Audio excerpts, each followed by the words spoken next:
arrêtez d'éduquer vos garçons en opposition aux filles. Bonjour à tous. Dans la série des vidéos qui pixellement la bien-pensance, on va vous faire un petit débunkage et vous faire comprendre les manipulations qui se mettent en place au travers des fonctionnaires de l'éducation nationale en école primaire, comme cette enseignante avec qui je fais le collage.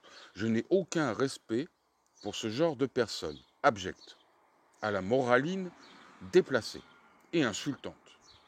Contrairement à ce qu'elle dit, et je vous invite à aller écouter l'entièreté de sa vidéo en cliquant sur le lien ci-dessous, veuillez comprendre le projet qu'il y a dans la tête de ces enseignants arrogants qui se permettent de dire aux parents comment ils doivent élever leurs enfants.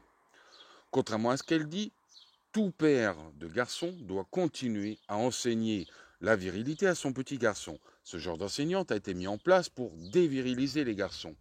Pratiquer une orchidectomie psychologique dans la tête de vos petits garçons. Moi, je suis papa de 3 filles. Donc, voyez-vous, c'est une fraternité de pater familias avec les papas de garçons. Mais des enseignantes comme ça transmettent le message, et dans sa vidéo, elle est claire, elle le dit. Si vous apprenez la virilité à vos garçons, à se comporter comme des petits garçons solides, ça fera forcément des garçons qui mépriseront les filles et qui les trouveront médiocres, ce qui est totalement faux. C'est ce genre d'enseignante qui est médiocre. Dans la tête d'un petit garçon solide et viril, avec des parents qui lui enseigneront à respecter les filles, les futures femmes, il sera en mode « nous devons les protéger ». Or, ces enseignantes sont en train de dire à vos petits garçons « vous êtes des futurs parasites inutiles, les filles n'ont pas besoin d'être protégées », ce qui est totalement faux. L'être féminin est faible et fragile, physiquement et émotionnellement. Et ce n'est pas un défaut, contrairement à ce que ce radasse essaie de faire croire.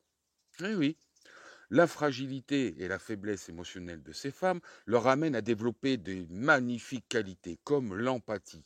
Ce n'est pas quand tu es un être fort et puissant que tu développes de l'empathie. C'est quand tu sais ce que c'est que d'être faible et fragile, que tu as de l'empathie pour autrui.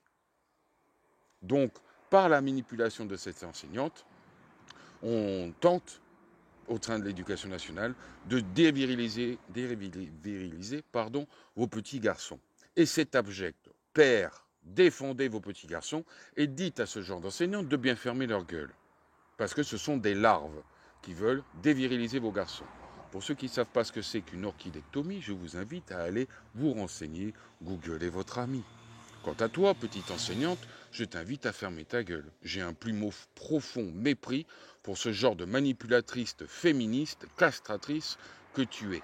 Et que tu oses faire partie de ces salopes, excusez-moi du gros mot, qui font tant de mal psychologiquement aux petits garçons, aux petites filles, cachés derrière un paravent de bienveillance, je trouve ça d'une abjection consternante.